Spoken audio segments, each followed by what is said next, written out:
উপস্থিত আছেন বাংলাদেশ খেলাফত মজলিস নাহিতাবাড়ি উপজেলা শাখার সংগ্রামী সাধারণ সম্পাদক বন্ধুবর মুফতি তৈয়ব আলী আকন্দ সাহেব। উপস্থিত রয়েছেন মঞ্চে বাংলাদেশ খেলাফত মজলিস নাহিতাবাড়ি উপজেলা শাখার সাংগঠনিক সম্পাদক মুফতি উমর ফারুক ফয়েজি সাহেব দামাত বরকাতুহু। মঞ্চে আরো উপস্থিত রয়েছেন বাংলাদেশ যুব মজলিস ছাত্র মজলিসের নেতৃবৃন্দগণ। আরো উপস্থিত রয়েছে মঞ্চে বাংলাদেশ ইসলামী শাসনতন্ত্র ইসলামী আন্দোলনের সম্মানিত সভাপতি হযরত মাওলানা আবু বকর সিদ্দিক সাহেব। আরো উপস্থিত রয়েছেন নকরানীবাড়ি 2 আসনের হাত পাখা মনোনীত প্রার্থী জননেতা আলহাজ মাওলানা আব্দুল কায়েস সাহেব সহ আমাদের বাংলাদেশ খেলাফত মজলিসের শেরপুর জেলার সংগ্রামী সভাপতি আলহাজ শফিকুল ইসলাম সাহেব সহ তৌহিদি জনতা।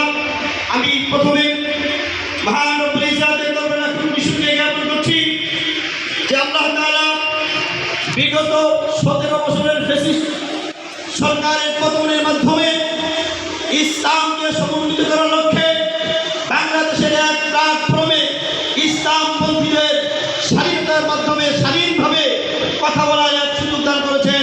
এই জন্য সকলে আল্লাহর দরবারে শুকরিয়া জ্ঞাপন করি আলহামদুলিল্লাহ। আমি স্মরণ করছি যাদের অক্লান্ত পরিশ্রমে যাদের ত্যাগ এবং জীবনের সাহায্যের বিনিময়ে এই সুযোগ আল্লাহ আমাদেরকে দান করেছেন সেই সমস্ত ছাত্র ভাই এবং বোনেরা এবং তৌহিদি জনতার আলেম উলামা যাদের রক্ত এবং ত্যাগের মধ্য দিয়ে এই ফ্যাসিস্ট সরকার পতন হওয়ার মাধ্যমে ফ্যাসিজম বাংলাদেশ থেকে বিতাড়িত হয়েছেন সেই সকল আত্মার মাগফিরাত কামনা করি। আল্লাহ সকলকে জান্নাতের উচ্চ মাকাম দান করুন, সকলে বলে আমিন। সম্মানিত হাজিরিন, আমরা সকলে অবগত আছি বাংলাদেশ খেলাফত মজলিস হযরতে আল্লামা শাইখুল হাদিস আল্লামা আজিজুল হক রাহিমাহুল্লাহ 1989 সনে যার হাতের মাধ্যমে প্রতিষ্ঠিত হয়েছে বাংলাদেশ খেলাফত মজলিস।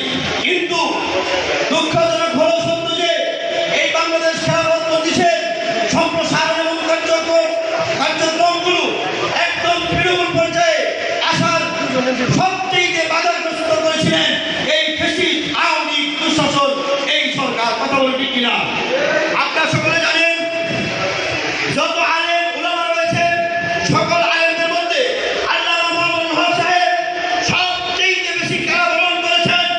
কিন্তু এক বিন্দুমাত্র বীজ বাহন নেই একদম হককে সম্মুখে রেখে তিনি কারাবরণ করার মাধ্যমে হকের ঝান্ডাকে উন্নত করার মাধ্যমে তিনি আমাদের আমির পর্যন্ত হয়েছেন। কথা বলেন ঠিক কিনা?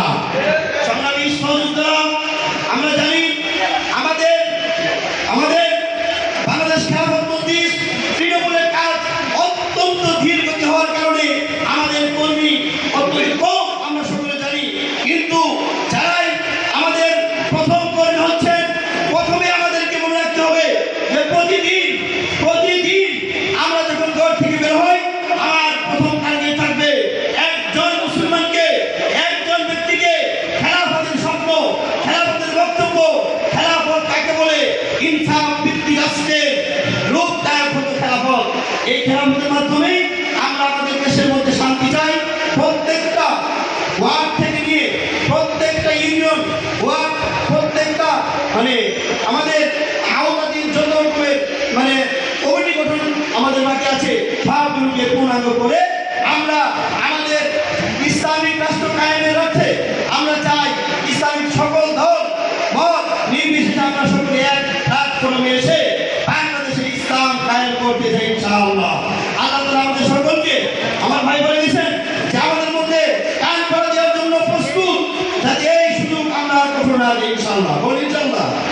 আমরা এক হলে ইনশাআল্লাহ বাংলাদেশের মধ্যে ইসলাম সমুন্নত অবশ্যই হবে। ইসলামপন্থীরা এক হয়ে গেলে ওই বামপন্থীদের গায়ে আগুন জ্বলে ওঠে। কথা বলে ঠিক কিনা? এই আগুন যাতে আরো দাদা করে জ্বলে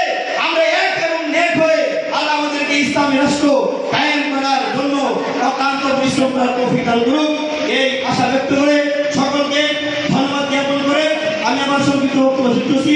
আসসালামু আলাইকুম ওয়া রাহমাতুল্লাহি ওয়া বারাকাতুহু। জাযাকাল্লাহ ধন্যবাদ।